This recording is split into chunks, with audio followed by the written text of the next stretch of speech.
Aku, Paman, dan Mas Guntur menemui Bu Anggoro.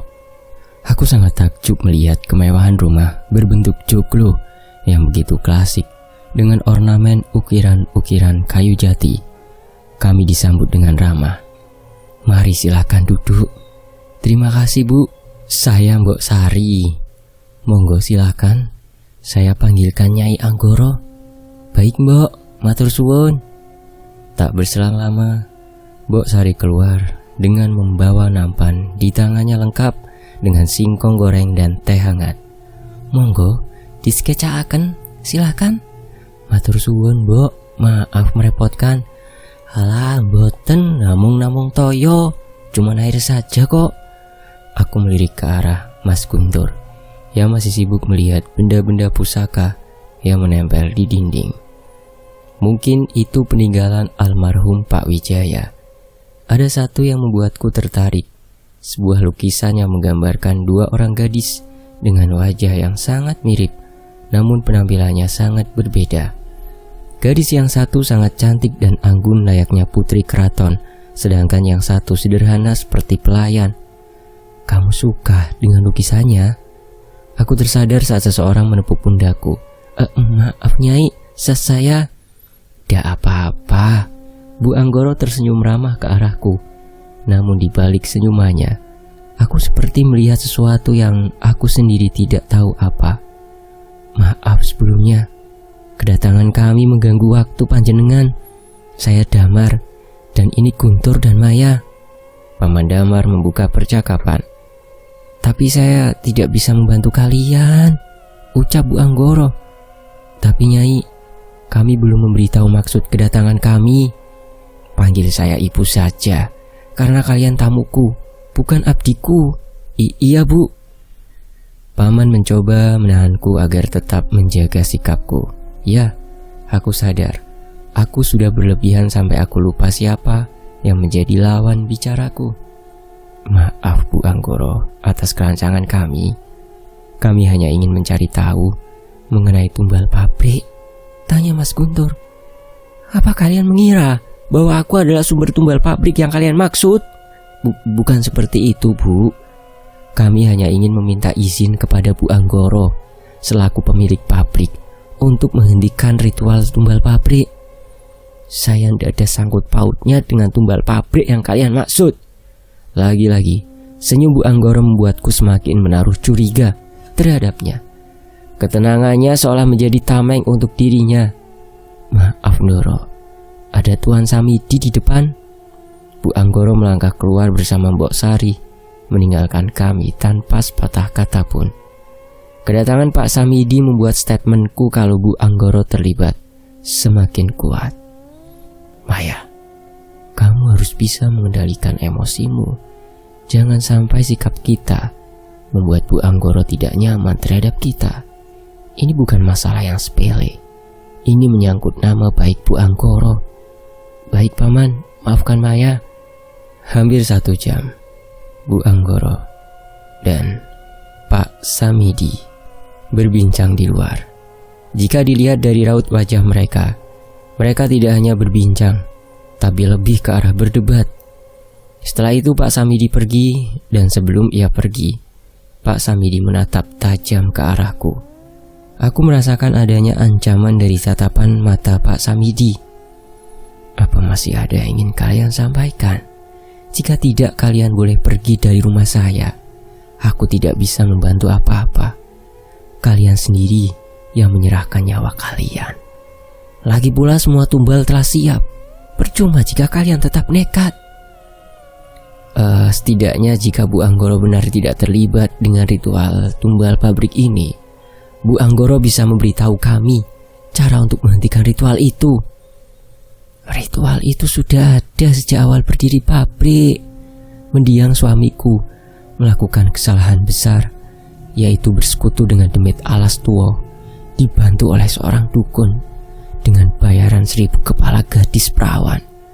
Dan sekarang itu ritual dilanjutkan oleh Pak Samidi, adik mendiang suamiku.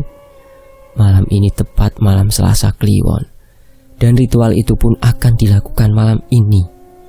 Satu hal lagi di sana juga terpendam jasad mendiang suamiku. Jika kalian ingin memutus ritual tumbal pabrik, kalian harus menghancurkan pangkal utama masalahnya. Hanya itu yang bisa saya sampaikan. Selebihnya itu menjadi urusan kalian. Setelahnya Bu Anggoro pergi meninggalkan kami. Kami pun pamit kepada Mbok Sari. Tapi dari raut wajah Bu Anggoro terlihat kecemasan setelah menyampaikan itu semua kepada kami. Aku bisa merasakan kesedihan di setiap ucapannya. Butuh ketegaran untuk bisa menceritakan hal itu. Terlebih itu adalah aib suaminya sendiri. Di sisi lain, malam ini Paman ditemani Mas Guntur, Bima, dan Aryo pergi ke pabrik. Aku tidak diizinkan ikut oleh Paman karena terlalu berbahaya. Terlebih aku tidak memiliki ilmu apapun seperti mereka. Samar-samar, aku mendengar suara langkah kaki mendekati rumahku. Rupanya itu adalah anak buah Pak Samadi. Tapi untungnya Paman sudah berpesan untuk tidak membukakan pintu kepada siapapun sebelum Paman dan yang lain pulang. Tapi kedua anak buah Pak Samadi terus menggedor pintu rumahku tanpa henti. Aku tak yakin jika pintu rumahku mampu untuk menahan tenaga mereka. Aku memutuskan untuk mengajak ibu pergi dari rumah lewat pintu belakang. Sementara itu dari sudut pandang Aryo, untuk pertama kalinya aku berhadapan langsung dengan hal gaib. Awalnya nyaliku ciut saat melihat lawanku bukan orang sembarangan. Namun Paman selalu mengingatkan kami untuk selalu berdoa dan meminta perlindungan kepada Sang Pencipta. Cari mati kalian, ucap dukun itu. Hentikan semua ini, jawab Paman dengan tenang. Jangan ikut campur urusan kami. Pergi dari sini atau kalian akan menyesal melihat dua wanita itu mati. Aku dan Bima saling pandang. Bagaimana ini Paman? Mbak Maya dan Ibu dalam bahaya, ucapku yang mulai panik. Guntur, coba kamu lihat apa Maya dan ibunya dalam bahaya. Baik Paman. Aryo, jaga ragaku. Mas Guntur mengambil posisi meditasi dan melepaskan sukmanya dari raganya. Mas Guntur memang hebat, dengan mudah ia mempelajari ilmu melepas sukma. Aku membaca doa di sekeliling raga Mas Guntur, sedangkan Bima membantu Paman melawan dukun itu dan Pak Samadi. Di dalam keadaan seperti ini, aku baru sadar jika selama ini aku sendiri yang lalai dan menyepelekan jika diajak latihan. Rupanya teman-temanku sudah hebat-hebat. Aku melihat raga Mas Guntur bergetar. Aku semakin kencang membaca doa-doaku. Rupanya anak buah Pak Samadi sudah dibekali ilmu sehingga mampu membuat Mas Guntur kewalahan. Kekhawatiranku bertambah saat demit-demit yang entah dari mana datangnya sudah mengelilingi tempatku dan Mas Guntur berada. Dengan ilmu bela diriku yang tidak seberapa, aku mencoba melawan demit-demit itu sembari merapalkan doa-doa yang Paman ajarkan. Tapi aku tetap berusaha fokus menjaga raga Mas Guntur agar tidak diserang demit-demit itu. Serangan salah satu demit mampu membuat tubuhku terpental hingga mulutku memuntahkan darah segar. Untungnya Mas Guntur segera kembali ke dalam raganya dan membantuku melawan demit-demit itu. Makanya kalau disuruh latihan jangan banyak alasan, ucap Mas Guntur sembari membantuku berdiri. Iya Mas, setelah ini Aryo bakal rajin latihan. Lihat tuh Bima, udah jago. Aku melihat ke arah Bima yang tak kalah sibuknya menghalau pukulan demi pukulan yang dilontarkan Pak Samidi. Udah jangan ngalamun, itu pocongnya udah nungguin, ucap Mas Guntur. Piye toh iki? Aku dan Mas Guntur mengambil posisi kami masing-masing satu persatu. Demit itu bisa kami kalahkan. Tak lupa kami memanjatkan doa agar roh mereka bisa tenang dan dapat kembali di tempat yang semestinya. Di sisi lain, Mas Guntur membantu Bima mengalahkan Pak Samadi. Hal yang mengejutkan terjadi saat tubuh dukun itu berubah menjadi sesosok makhluk yang sangat besar. Tingginya hampir setinggi dua manusia.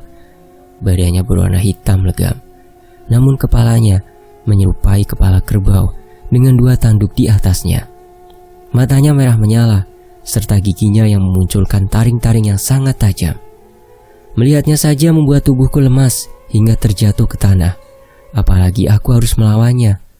Untung saja Mas Guntur dengan sigap menarik tubuhku hingga aku tidak jadi kehilangan kesadaranku. Padahal aku ingin pingsan saja. Aryo tidak punya banyak waktu. Kamu harus mencari jasad Pak Wijaya. Hancurkan jasad itu. Hah? Aku, Mas? Ya, kamu siapa lagi? Atau kamu yang bantu Bima dan Paman melawan demit itu?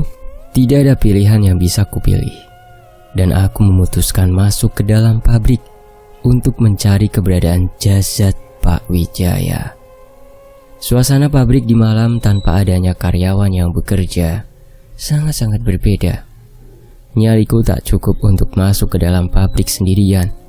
Aku memutuskan kembali keluar, namun melihat keganasan demit alas tua membuat aku lebih baik segera mencari keberadaan jasad Pak Wijaya. Aku melihat sekeliling berharap menemukan petunjuk keberadaan jasad Pak Wijaya. Samar-samar aku melihat bayangan seorang melintas. Aku membaca doa-doa yang aku bisa dan mencoba setenang mungkin. Roh wanita itu menatap ke arahku. Wajahnya mirip sekali dengan Bu Anggoro. Aku menajamkan pandanganku, tapi apa yang kulihat sangat-sangat nyata. Hantu wanita itu seperti Bu Anggoro. Siapa kamu? Hantu itu tak menjawab ucapanku. Dia malah berbalik dan berjalan. Tapi mengapa firasatku mengatakan hantu itu ingin aku mengikutinya? Aku berjalan perlahan mengikuti hantu wanita itu. Hantu itu berhenti di satu ruangan yang aku baru tahu jika ada ruangan seperti itu di dalam pabrik. Ada sebuah peti di sana dan juga dupa yang masih menyala. Aku mendekati peti tersebut dan membukanya. Sebuah tengkorak kepala manusia. Namun tiba-tiba hantu wanita itu muncul lagi di hadapanku. Dia menatap ke arahku dan tiba-tiba saja aku seperti berada di tempat yang berbeda. Mas, aku tidak mau mengkhianati Dek Anggoro, Mas, ucap seorang wanita sembari bersimpuh di kaki seorang pria. Lalu apa yang kau mau? Memberitahu Anggoro jika kita ada main? Lelaki itu bicara dengan nada penuh amarah. Lambat laun Dek Anggoro juga akan tahu soal hubungan kita, Mas. Aku tidak akan bisa menyembunyikan jabang bayi yang ada di perutku ini. Air mata wanita itu mengalir membasahi pipinya. Plak! Tamparan mendarat di salah satu pipinya. Lelaki itu menjambak rambut wanita itu. Kamu sadar akan posisimu di sini? Pilihanmu hanya satu, gugurkan bayi itu. Tidak, Mas. Aku tidak akan pernah menggugurkan anak ini. Anak ini darah dagingmu juga, Mas. Apa yang sudah kita perbuat? Kita harus berani menanggung resikonya. Baiklah jika itu pilihanmu. Pria itu mengambil sebuah keris dan menusukkan keris itu ke perut wanita itu. Kejadian itu sangat cepat dan aku masih tidak bisa mengerti apa yang sebenarnya terjadi. Maafkan aku, Gendis. Tak ada pilihan lain selain menghabisi nyawamu. Setelahnya pria itu menarik jasad wanita itu dan menguburnya di bawah ranjang tempat tidur. Setelah aku melihat kejadian itu, aku merasa mual. Pandanganku kabur dan semuanya menjadi gelap. Aku mulai tersadar dan di hadapanku sudah ada wajah orang-orang yang aku kenal. Mbak, kok Aryo bisa ada di rumah? Petinya, mana petinya? Tenang dulu Aryo, ini diminum. Entah mengapa kejadian itu membuatku harus melakukan sesuatu. Mungkin saja hantu Gendis ingin juga dikuburkan dengan layak. Syukurlah, Paman dan yang lain bisa melawan dukun itu dan Pak Samadi, sehingga ritual tumbal pabrik bisa dihentikan. Dan Paman sudah menghubungi pihak berwajib agar jenazah bisa dipulangkan ke keluarga masing-masing. Begitu juga dengan tengkorak kepala yang merupakan milik Pak Wijaya, sudah diamankan pihak kepolisian dan akan diserahkan kepada Bu Anggoro selaku istri almarhum Pak Wijaya. Meskipun kejadian itu sudah selesai, tapi aku memaksa Paman untuk menemui Bu Anggoro untuk menyampaikan apa yang hantu Gendis tunjukkan kepadaku. Aku yakin ada maksud yang ingin hantu Gendis sampaikan kepada Bu Anggoro, yang pesannya melalui aku. Paman menahanku untuk memberitahu Bu Anggoro sekarang. Setidaknya biarkan Bu Anggoro tenang terlebih dahulu setelah kejadian ini. Aku pun setuju dengan saran Paman. Sementara itu, di sisi lain, kembali ke sudut pandang Chandra Maya atau Maya. Dan ini akan masuk ke pembahasan tentang hantu gendis. Setelah kepindahanku ke kota ini, kejadian demi kejadian di luar nalar ku alami. Aku merenung sambil merebahkan tubuhku di atas kasur kapuk. Pandanganku mengarah ke langit-langit atap rumahku. Celah-celah kecil dari lubang genteng membuat cahaya siang hari masuk ke dalam rumahku. Lamunanku buyar saat sesosok wajah melintas di pikiranku. Wajah Bu Anggoro. Bukan melainkan wajah yang sama persis yang ada di lukisan yang kulihat saat di rumah Bu Anggoro. Aku beranjak ke dapur untuk mengambil segelas air. Saat akan menuang air dari kendi, tiba-tiba aku merasakan udara dingin berhembus di sekitar tengkuk leherku. Aku mencoba mengabaikannya dan meminum air yang sudah kutuang dalam gelas. Namun tiba-tiba terdengar benda jatuh yang sontak membuatku tersedak. Aku memungut gelas yang jatuh, namun aku merasakan sesuatu sedang menatap ke arahku. Aku membaca ayat-ayat sebisaku, namun perasaan itu tak kunjung hilang. Entah mengapa rumah ini terasa sangat berbeda. Intensitas cahaya yang biasanya menembus celah-celah rumah juga tidak ada. Aku meraih saklar lampu, tapi saat ku nyalakan, tak ada satupun lampu rumah yang menyala. Aku kembali ke kamarku dan mengambil ponselku. Kuhubungi Desi untuk menjemputku. Aku menunggu Desi di luar rumah karena jujur saja aku merasa takut. Sudah hampir 1 minggu aku di rumah sendiri karena ibuku pulang kampung untuk menengok rumah dan ladang kami yang ada di kampung. Aku memang tidak ikut karena aku masih bekerja di pabrik kayu. Cukup lama aku menunggu Desi hingga akhirnya Desi sampai. "Mai, kamu ngapain nunggu di luar?" "Enggak apa-apa, Des. Boleh nggak aku nginep di rumahmu beberapa hari?" "Emangnya ada apa, Mai?" "Boleh nggak?" "Boleh kok, ayo naik." Aku mengunci pintu rumahku dan segera naik ke atas motor milik Desi. Sepanjang perjalanan perasaanku sangat gelisah. Aku tahu sesekali Desi melirikku lewat kaca spion motornya. "Kenapa, Des?" tanyaku panik. Tiba-tiba saja Desi mengerem motor Astreanya. "Ada Mang Idui, kita makan ketoprak dulu yuk, kebetulan aku lapar." "Ih, kamu ini kirain kenapa?" "Mang, ketopraknya 2 ya?" "Iya, Neng. Pedes nggak?" "Pedes semua, Mang." "Mai, kamu kenapa sih kayak ketakutan gitu?" Aku mengedarkan pandanganku sebelum mulai bercerita. "Des, aku ngalamin kejadian aneh di rumah waktu aku ngambil air di dapur. Kayak ada yang ngeliatin aku, tapi aku gak bisa lihat sosoknya." "Ah, serius kamu, Mai?" "Kalau aku bercanda ngapain aku sampai nginep di rumah kamu segala, Des." "Ini, Neng, ketopraknya." "Makasih ya, Mang." "Iya, sami-sami, Neng." "Oh ya, maaf, Neng. Kalau Mang Idui lancang, Neng yang ini namanya siapa?" "Saya Chandra Maya, Mang, tapi biasanya dipanggil Maya." "Oh, Neng Maya." Ekspresi wajah Mang Idui terlihat gelisah saat melihat ke arahku. "Ada apa, Mang?" "Gak ada apa-apa, Neng. Jangan lupa berdoa ya, Neng, biar gak diganggu. Mangga, dimakan ketopraknya." Mang Idui segera kembali ke gerobaknya. Namun aku tahu jika Mang Idui sesekali melihat ke arahku. "Udah, Mai, jangan terlalu dipikirin. Kita makan dulu, Mai." Selesai makan, kami pun membayar makanan kami dan melanjutkan perjalanan kami ke rumah Desi. Tapi lagi-lagi Mang Idui memanggilku. "Neng Maya." "Iya, Mang, uangnya kurang ya?"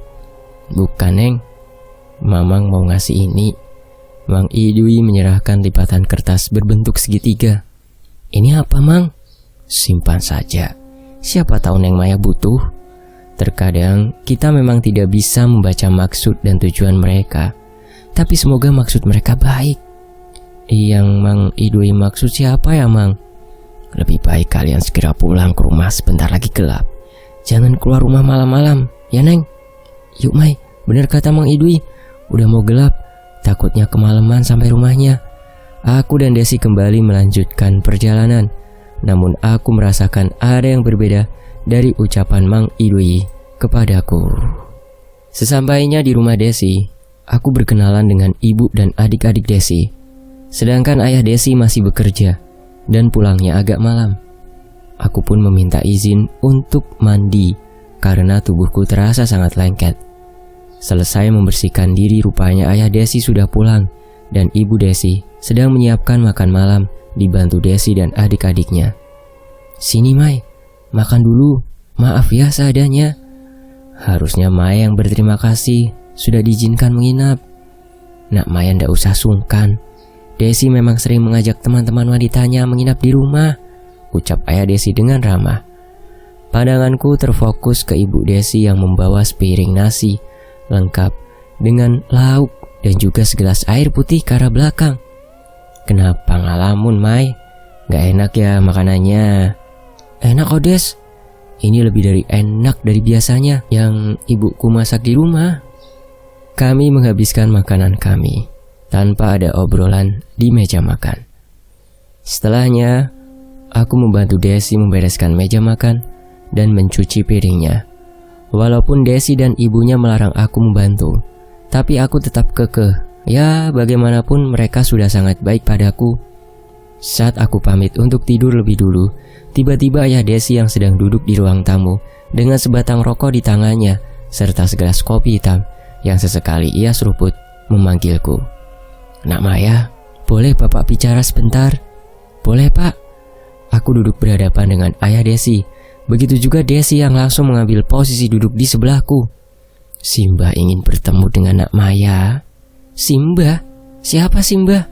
Dan kenapa beliau ingin bertemu denganku?" Seolah membaca kepanikanku, Desi memegang pundakku. "Nggak usah takut Mai. Aku lupa cerita ke kamu kalau aku masih punya Simba kakung dari bapak. Tapi karena Simba sudah sepuh dan sakit-sakitan, makanya Simba cuma bisa berbaring di kasur. Bahkan untuk makan saja, kami yang harus mengantar makanan ke kamar Simba." Pertanyaanku tadi terjawab. Nasi yang ibu Desi bawa tadi rupanya untuk Simba.